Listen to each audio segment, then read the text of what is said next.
आज हम लोगों का धरना प्रदर्शन हुआ, उसके बाद पैदल मार्च हुआ। यह सब मामला है। हमारे यहाँ 2011 में RTE एक्ट आया। RTE एक्ट के माध्यम से यह हुआ कि शिक्षक जो बनेगा वह उसको TET करना अनिवार्य होगा। लेकिन 1 सितंबर 2025 को माननीय सर्वोच्च न्यायालय के द्वारा एक निर्णय दिया गया कि बेसिक शिक्षा परिषद में जितने भी कार्यरत शिक्षक हैं सबको TET करना अनिवार्य होगा। जबकि 2011 से पूर्व बेसिक शिक्षा परिषद में जितने भी शिक्षक थे तब RTE एक्ट जैसा कोई कानून आया ही नहीं था। उस समय जितनी भी भर्तियां हुई वह उस समय के मानक को, अर्हता को पूरी करते हुए की गई थी।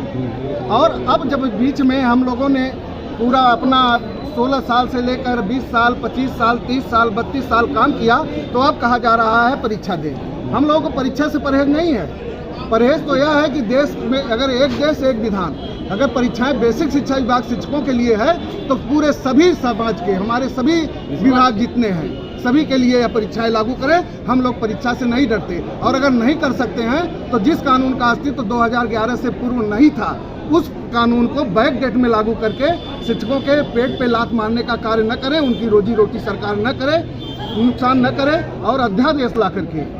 इनके द्वारा एक बात और बताना चाहूँगा कि 2017 में RTE एक्ट में संशोधन किया गया जिसके कारण यह समस्या लाई गई है।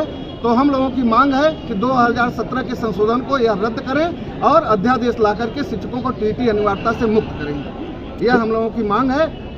सांसद राघव चड्ढा ने कहा कि जनप्रतिनिधियों के लिए भी शिक्षा अनिवार्य की जाए। यहाँ पर हम लोग अपनी मांगों के समर्थन में आए हैं। हम लोगों को राजनीति से कुछ लेना देना नहीं है। हम लोगों के पक्ष में, हम लोगों के साथ जो साथ देगा हम उसके साथ रहेंगे। और इससे पूर्व हमारे प्रांतीय अध्यक्ष और TFI के राष्ट्रीय अध्यक्ष बेसिक शिक्षा मंत्री धर्मेंद्र प्रधान जी से मुलाकात की थी। उन्होंने बाहर आश्वासन भी दिया था, लेकिन लोकसभा में माननीय लालजी वर्मा जी के प्रश्न के उत्तर में जब शिक्षा राज्य मंत्री जी के द्वारा यह जवाब दिया गया कि माननीय सर्वोच्च न्यायालय का निर्णय लागू है, उस पर मुहर लगाने का कार्य किया गया, तो यह बाहर कुछ बात करते हैं और अंदर कुछ बात करते हैं। इस बात से शिक्षकों में बड़ा ही आक्रोश है, बड़ा दुख भी है। कई महीनों से कार्रवाई में आगे आप लोग क्या करें? इसके आगे की हम लोगों की तैयारी है सर कि हम जैसा निर्देश मिलेगा लखनऊ चलने का, नहीं तो दिल्ली चलने का। दिल्ली चलने की तैयारी है। शिक्षक यहाँ से दिल्ली कूच करेगा और तब तक नहीं वहाँ से दिल्ली से हटेगा जब तक कि इस कानून पे कोई निर्णय नहीं हो जाता। कई महीनों से आप लोग जो है संघर्ष कर रहे हैं, बावजूद इसके सरकार आपकी आवाज़ नहीं पहुँच रही है, कारण क्या है? इसके पहले जब हम संघर्ष कर रहे थे तो माननीय शिक्षा मंत्री के द्वारा, माननीय शिक्षा राज्य मंत्री के द्वारा हम लोगों को यह आश्वासन मिला था कि शीतकाल का जो चलेगा सत्र, उसमें हम आप लोगों की समस्याओं का निराकरण करेंगे। लेकिन उस सत्र में निराकरण यह हुआ कि उन्होंने सुप्रीम कोर्ट के निर्णय की बातें की, उसके आगे उन्होंने और बातें नहीं की। जबकि लालजी वर्मा जी के द्वारा 5 प्रश्न पूछे गए थे, उनके द्वारा केवल 1 प्रश्न का जवाब देकर 4 प्रश्नों को टरका दिया गया। जो शिक्षकों के हित की बातें थी उन प्रश्नों का जवाब नहीं दिया गया।